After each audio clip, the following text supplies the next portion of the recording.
وإذا سمعوا ما أنزل إلى الرسول ترى أعينهم تفيض من الدمع مما عرفوا من الحق يقولون ربنا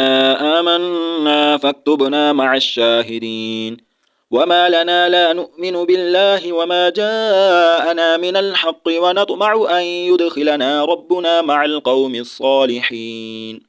فأثابهم الله بما قالوا جنات تجري من تحتها الأنهار خالدين فيها وذلك جزاء المحسنين والذين كفروا وكذبوا بآياتنا أولئك أصحاب الجحيم يا أيها الذين آمنوا لا تحرموا طيبات ما أحل الله لكم ولا تعتدوا إن الله لا يحب المعتدين وكلوا مما رزقكم الله حلالا طيبا واتقوا الله الذي أنتم به مؤمنون لا يؤاخذكم الله باللغو في أيمانكم ولكن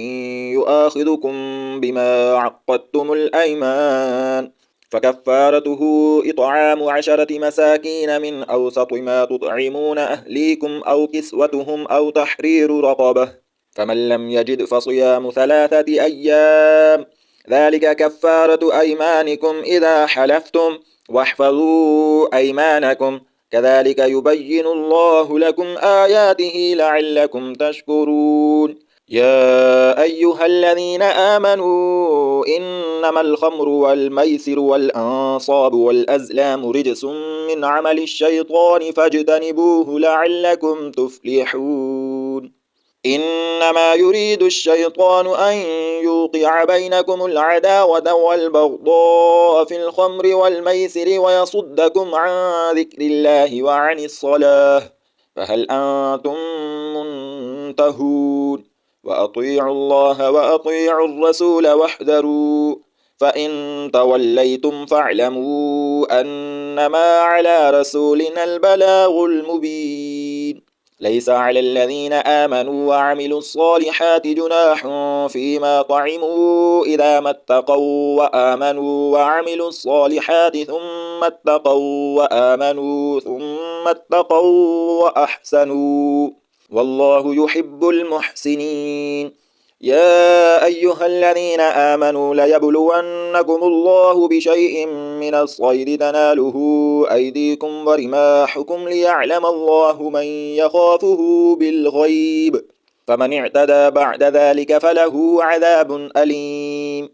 يا أيها الذين آمنوا لا تقتلوا الصيد وأنتم حرم ومن قتله منكم متعمدا فجزاء مثل ما قتل من النعم يحكم به ذوى عدل منكم هديا بالغ الكعبة أو كفارة طعام مساكين أو عدل ذلك صياما ليذوق وبال أمره عفى الله عما سلف ومن عاد فينتقم الله منه والله عزيز ذو انتقام أحل لكم صيد البحر وطعامه متاعا لكم وللسيارة وحرم عليكم صيد البر ما دمتم حرما واتقوا الله الذي إليه تحشرون جعل الله الكعبة البيت الحرام قياما للناس والشهر الحرام والهدي والقلائد ذلك لتعلموا أن الله يعلم ما في السماوات وما في الأرض وأن الله بكل شيء عليم اعلموا أن الله شديد العقاب وأن الله غفور رحيم ما على الرسول إلا البلاغ والله يعلم ما تبدون وما تكتمون قل لا يستوي الخبيث والطيب ولو أعجبك كثرة الخبيث فاتقوا الله يا أولي الألباب لعلكم تفلحون يا أيها الذين آمنوا لا تسألوا عن أشياء إن تبد لكم تسؤكم وإن تسألوا عنها حين ينزل القرآن تبد لكم عفى الله عنها والله غفور حليم. قد سألها قوم من قبلكم ثم أصبحوا بها كافرين. ما جعل الله من بحيرة ولا سائبة ولا وصيلة ولا حام ولكن الذين كفروا يفترون على الله الكذب وأكثرهم لا يعقلون. وإذا قيل لهم تعالوا إلى ما أنزل الله وإلى الرسول قالوا حسبنا ما وجدنا عليه آباءنا أولو كان آباؤهم لا يعلمون شيئا ولا يهتدون. يا أيها الذين آمنوا وعليكم أنفسكم لا يضركم من ضل إذا اهتديتم إلى الله مرجعكم جميعا فينبئكم بما كنتم تعملون. يا أيها الذين آمنوا شهادة بينكم إذا حضر أحدكم الموت حين الوصية اثنان ذوا عدل منكم أو آخران من غيركم إن أنتم ضربتم في الأرض فأصابتكم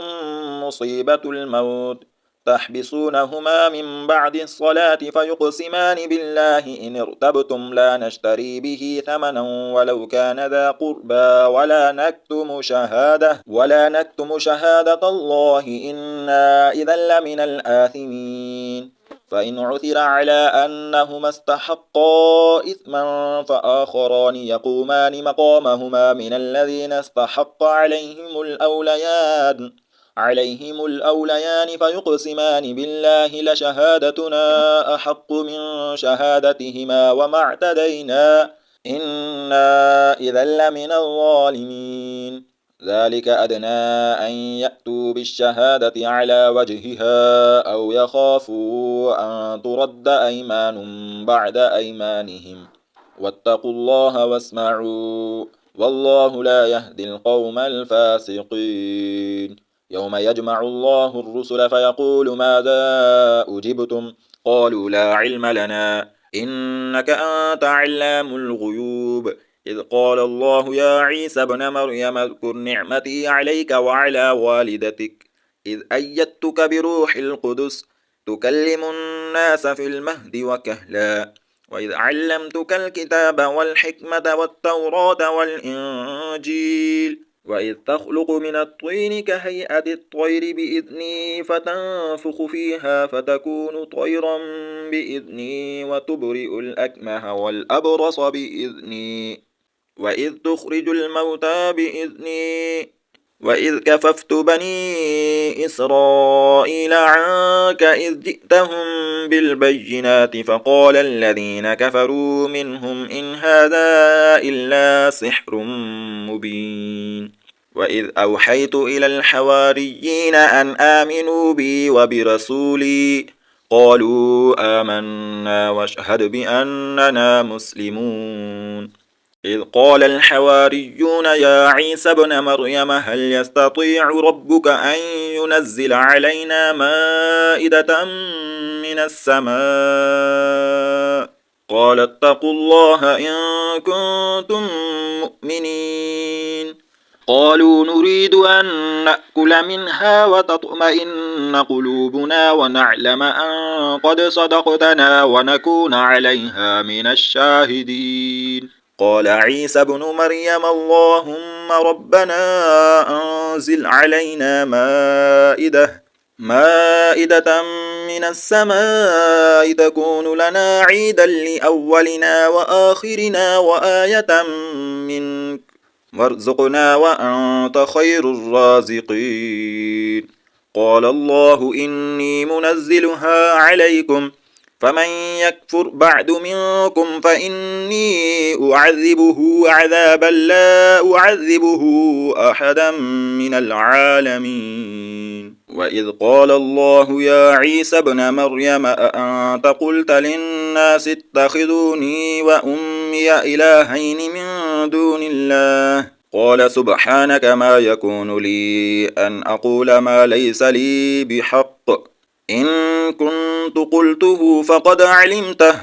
تعلم ما في نفسي ولا أعلم ما في نفسك إنك أنت علام الغيوب. ما قلت لهم إلا ما أمرتني به أن اعبدوا الله ربي وربكم وكنت عليهم شهيدا ما دمت فيهم فلما توفيتني كنت أنت الرقيب عليهم وأنت على كل شيء شهيد إن تعذبهم فإنهم عبادك وإن تغفر لهم فإنك أنت العزيز الحكيم قال الله هذا يوم ينفع الصادقين صدقهم لهم جنات تجري من تحتها الأنهار خالدين فيها أبدا رضي الله عنهم ورضوا عنه ذلك الفوز العظيم لله ملك السماوات والأرض وما فيهن وهو على كل شيء قدير بسم الله الرحمن الرحيم الحمد لله الذي خلق السماوات والأرض وجعل الظلمات والنور ثم الذين كفروا بربهم يعدلون هو الذي خلقكم من طين ثم قضى أجلا وأجل مسمى عنده ثم أنتم تمترون وهو الله في السماوات وفي الأرض يعلم سركم وجهركم ويعلم ما تكسبون وما تأتيهم من آية من آيات ربهم إلا كانوا عنها معرضين فقد كذبوا بالحق لما جاءهم فسوف يأتيهم أنباء ما كانوا به يستهزئون ألم يروا كم أهلكنا من قبلهم من قرن مكناهم في الأرض ما لم نمكن لكم وأرسلنا السماء عليهم مدرارا وجعلنا الأنهار تجري من تحتهم فأهلكناهم بذنوبهم وأنشأنا من بعدهم قرنا آخرين ولو نزلنا عليك كتابا في قرطاس فلمسوه بأيديهم لقال الذين كفروا إن هذا إلا سحر مبين وقالوا لولا أنزل عليه ملك ولو أنزلنا ملكا لقضي الأمر ثم لا ينظرون ولو جعلناه ملكا لجعلناه رجلا وللبسنا عليهم ما يلبسون ولقد استهزئ برسل من قبلك فحاق بالذين سخروا منهم ما كانوا به يستهزئون قل سيروا في الأرض ثم انظروا كيف كان عاقبة المكذبين قل لمن ما في السماوات والأرض قل لله كتب على نفسه الرحمة ليجمعنكم إلى يوم القيامة لا ريب فيه الذين خسروا أنفسهم فهم لا يؤمنون وله ما سكن في الليل والنهار وهو السميع العليم قل أغير الله أتخذ وليا فاطر السماوات والأرض وهو يطعم ولا يطعم قل إني أمرت أن أكون أول من أسلم ولا تكونن من المشركين قل إني أخاف إن عصيت ربي عذاب يوم عظيم من يصرف عنه يومئذ فقد رحمه وذلك الفوز المبين وإن يمسسك الله بضر فلا كاشف له إلا هو وإن يمسسك بخير فهو على كل شيء قدير وهو القاهر فوق عباده وهو الحكيم الخبير قل أي شيء أكبر شهادة قل الله شهيد بيني وبينكم وأوحي إلي هذا القرآن لأنذركم به ومن بلغ أئنكم لتشهدون أن مع الله آلهة أخرى قل لا أشهد قل إنما هو إله واحد وإنني بريء مما تشركون الذين آتيناهم الكتاب يعرفونه كما يعرفون أبناءهم الذين خسروا أنفسهم فهم لا يؤمنون ومن أظلم ممن افترى على الله كذبا أو كذب بآياته إنه لا يفلح الظالمون ويوم نحشرهم جميعا ثم نقول للذين أشركوا أين شركاؤكم الذين كنتم تزعمون ثم لم تكن فتنتهم إلا أن قالوا والله ربنا ما كنا مشركين انظر كيف كذبوا على أنفسهم وضل عنهم ما كانوا يفترون ومنهم من يستمع إليك وجعلنا على قلوبهم أكنة أن يفقهوه وفي آذانهم وقرا وإن يروا كل آية لا يؤمنوا بها حتى إذا جاءوك يجادلونك يقول الذين كفروا إن هذا إلا أساطير الأولين وهم ينهون عنه وينأون عنه وإن يهلكون إلا أنفسهم وما يشعرون ولو ترى إذ وقفوا على النار فقالوا يا ليتنا نرد ولا نكذب بآيات ربنا ونكون من المؤمنين بل بدا لهم ما كانوا يخفون من قبل ولو ردوا لعادوا لما نهوا عنه وإنهم لكاذبون وقالوا إن هي إلا حياتنا الدنيا وما نحن بمبعوثين ولو ترى إذ وقفوا على ربهم قال أليس هذا بالحق قالوا بلى وربنا قال فذوقوا العذاب بما كنتم تكفرون قد خسر الذين كذبوا بلقاء الله حتى إذا جاءتهم الساعة بغتة قالوا يا حسرتنا على ما فرطنا فيها وهم يحملون أوزارهم على ظهورهم ألا ساء ما يزرون وما الحياة الدنيا إلا لعب ولهو وللدار الآخرة خير للذين يتقون أفلا تعقلون قد نعلم إنه ليحزنك الذين يقولون فإنهم لا يكذبونك ولكن الظالمين بآيات الله يجحدون ولقد كذبت رسل من قبلك فصبروا على ما كذبوا وأوذوا حتى أتاهم نصرنا ولا مبدل لكلمات الله ولقد جاءك من نبأ المرسلين وإن كان كبر عليك إعراضهم فإن استطعت أن تبتغي نفقا في الأرض أو سلما في السماء فتأتيهم بآية ولو شاء الله لجمعهم على الهدى فلا تكونن من الجاهلين إنما يستجيب الذين يسمعون والموتى يبعثهم الله ثم إليه يرجعون وقالوا لولا نزل عليه آية من ربه قل إن الله قادر على أن ينزل آية ولكن أكثرهم لا يعلمون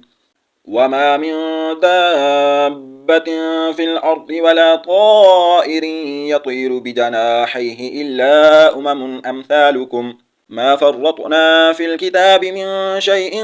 ثم إلى ربهم يحشرون والذين كذبوا بآياتنا صم وبكم في الظلمات من يشاء الله يضلله ومن يشاء يجعله على صراط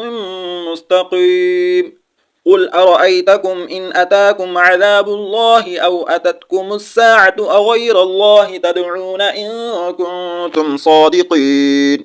بل إياه تدعون فيكشف ما تدعون إليه إن شاء وتنسون ما تشركون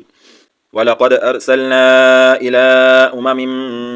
قبلك فأخذناهم بالبأساء والضراء لعلهم يتضرعون فلولا إذ جاءهم بأسنا تضرعوا ولكن قست قلوبهم وزين لهم الشيطان ما كانوا يعملون فلما نسوا ما ذكروا به فتحنا عليهم أبواب كل شيء حتى إذا فرحوا بما أوتوا أخذناهم بغتة فإذا هم مبلسون فقطع دابر القوم الذين ظلموا والحمد لله رب العالمين قل أرأيتم إن أخذ الله سمعكم وأبصاركم وختم على قلوبكم من إله غير الله يأتيكم به انظر كيف نصرف الآيات ثم هم يصدفون قل أرأيتكم إن أتاكم عذاب الله بغتة أو جهرة هل يهلك إلا القوم الظالمون وما نرسل المرسلين إلا مبشرين ومنذرين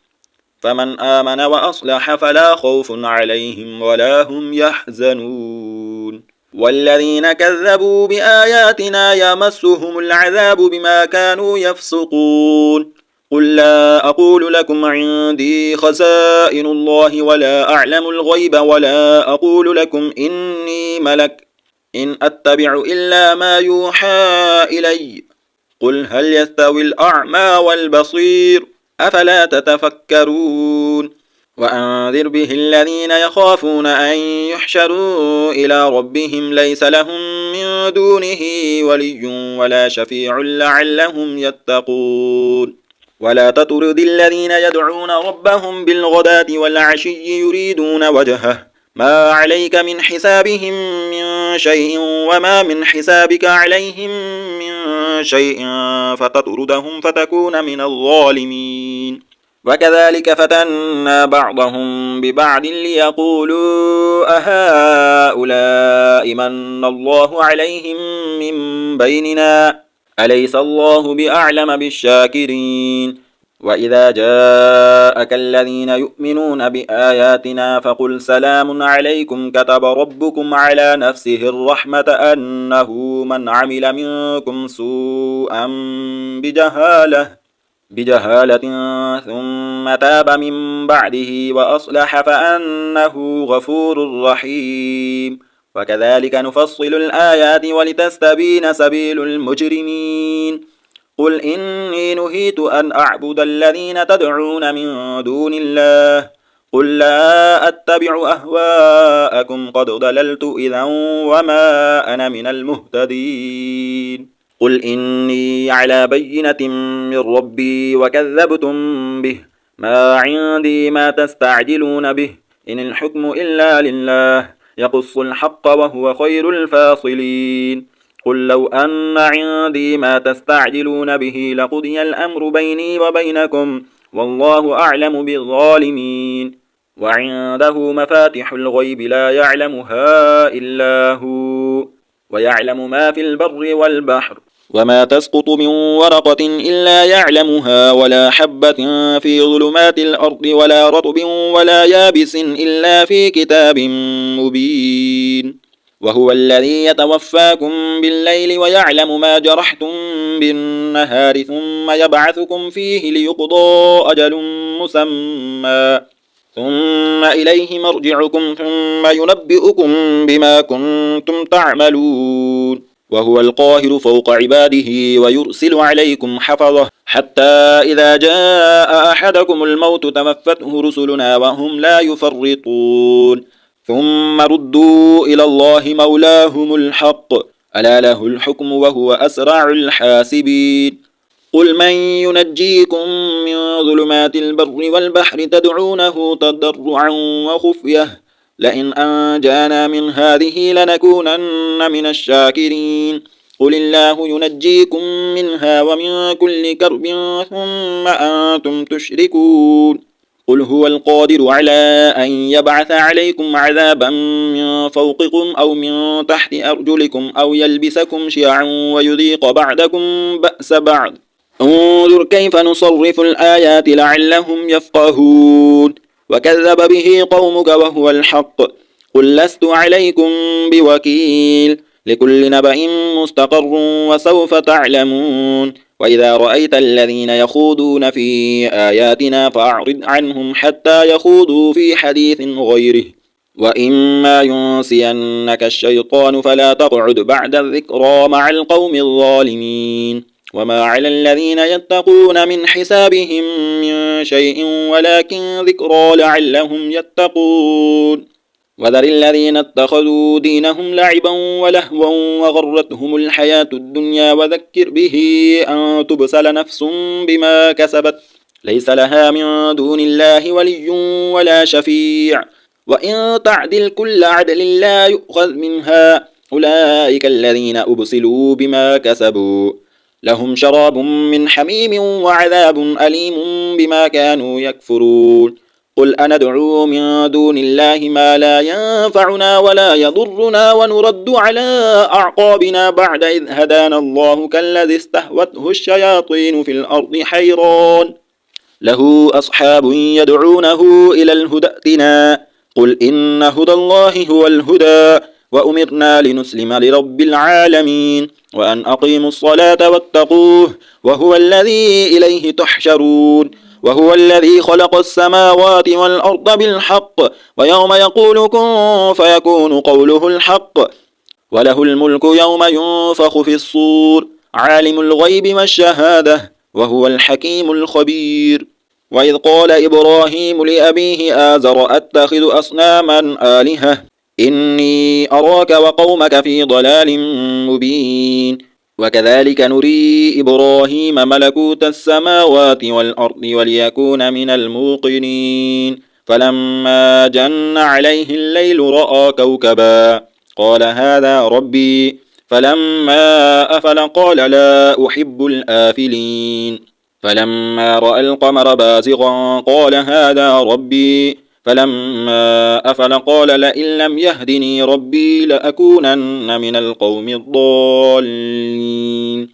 فلما رأى الشمس بازغة قال هذا ربي هذا أكبر، فلما أفلت قال يا قوم إني بريء مما تشركون. إني وجهت وجهي للذي فطر السماوات والأرض حنيفا وما أنا من المشركين. وحاجه قومه قال أتحاجوني في الله وقد هدان، ولا أخاف ما تشركون به إلا أن يشاء ربي شيئا، وسع ربي كل شيء علما، أفلا تتذكرون. وكيف أخاف ما أشركتم ولا تخافون أنكم أشركتم بالله ما لم ينزل به عليكم سلطانا، فأي الفريقين أحق بالأمن إن كنتم تعلمون. الذين آمنوا ولم يلبسوا إيمانهم بظلم أولئك لهم الأمن وهم مهتدون. وتلك حجتنا آتيناها إبراهيم على قومه نرفع درجات من نشاء إن ربك حكيم عليم. ووهبنا له إسحاق ويعقوب كلا هدينا، ونوحا هدينا من قبل ومن ذريته داود وسليمان وأيوب ويوسف وموسى وهارون، وكذلك نجزي المحسنين. وزكريا ويحيى وعيسى وإلياس كل من الصالحين، وإسماعيل واليسع ويونس ولوطا وكلا فضلنا على العالمين. ومن آبائهم وذرياتهم وإخوانهم واجتبيناهم وهديناهم إلى صراط مستقيم. ذلك هدى الله يهدي به من يشاء من عباده، ولو أشركوا لحبط عنهم ما كانوا يعملون. أولئك الذين آتيناهم الكتاب والحكم والنبوة، فإن يكفر بها هؤلاء فقد وكلنا بها قوما ليسوا بها بكافرين. أولئك الذين هدى الله فبهداه مقتده. قل لا أسألكم عليه أجرا إن هو إلا ذكرى للعالمين. وما قدر الله حق قدره إذ قالوا ما أنزل الله على بشر من شيء. قل من أنزل الكتاب الذي جاء به موسى نورا وهدى للناس تجعلونه قراطيس تبدونها وتخفون كثيرا، وعلمتم ما لم تعلموا أنتم ولا آباؤكم، قل الله ثم ذرهم في خوضهم يلعبون. وهذا كتاب أنزلناه مبارك مصدق الذي بين يديه ولتنذر أم القرى ومن حولها، والذين يؤمنون بالآخرة يؤمنون به وهم على صلاتهم يحافظون. ومن أظلم ممن افترى على الله كذبا أو قال أوحي إلي ولم يوح إليه شيء ومن قال سأنزل مثل ما أنزل الله، ولو ترى إذ الظالمون في غمرات الموت والملائكة باسطوا أيديهم أخرجوا أنفسكم اليوم تجزون عذاب الهون بما كنتم تقولون على الله غير الحق وكنتم عن آياته تستكبرون ولقد جئتمونا فرادا كما خلقناكم أول مرة وتركتم ما خولناكم وراء ظهوركم وما نرى معكم شفعاءكم الذين زعمتم أنهم فيكم شركاء لقد تقطع بينكم وضل عنكم ما كنتم تزعمون إن الله فالق الحب والنوى يخرج الحي من الميت ومخرج الميت من الحي ذلكم الله فأنا تؤفكون فالق الإصباح وجعل الليل سكنا والشمس والقمر حسبانا ذلك تقدير العزيز العليم وهو الذي جعل لكم النجوم لتهتدوا بها في ظلمات البر والبحر قد فصلنا الآيات لقوم يعلمون وهو الذي أنشأكم من نفس واحدة فمستقر ومستودع قد فصلنا الآيات لقوم يفقهون وهو الذي أنزل من السماء ماء فأخرجنا به نبات كل شيء فأخرجنا منه خضرا نخرج منه حبا متراكبا ومن النخل من طلعها قنوان دانية وجنات من أعناب والزيتون والرمان مشتبها وغير متشابه انظروا إلى ثمره إذا أثمر وينعه إن في ذلكم لآيات لقوم يؤمنون وجعلوا لله شركاء الجن وخلقهم وخرقوا له بنين وبنات بغير علم سبحانه وتعالى عما يصفون بديع السماوات والأرض أنى يكون له ولد ولم تكن له صاحبة وخلق كل شيء وهو بكل شيء عليم ذلكم الله ربكم لا إله إلا هو خالق كل شيء فاعبدوه وهو على كل شيء وكيل لا تدركه الأبصار وهو يدرك الأبصار وهو اللطيف الخبير قد جاءكم بصائر من ربكم فمن أبصر فلنفسه ومن عمي فعليها وما أنا عليكم بحفيظ وكذلك نصرف الآيات وليقولوا درست ولنبينه لقوم يعلمون اتبع ما أوحي إليك من ربك لا إله إلا هو وأعرض عن المشركين ولو شاء الله ما أشركوا وما جعلناك عليهم حفيظا وما أنت عليهم بوكيل ولا تسبوا الذين يدعون من دون الله فيسبوا الله عدوا بغير علم كذلك زينا لكل أمة عملهم ثم إلى ربهم مرجعهم فينبئهم بما كانوا يعملون وأقسموا بالله جهد أيمانهم لئن جاءتهم آية ليؤمنن بها قل إنما الآيات عند الله وما يشعركم أنها إذا جاءت لا يؤمنون ونقلب أفئدتهم وأبصارهم كما لم يؤمنوا به أول مرة ونذرهم في طغيانهم يعمهون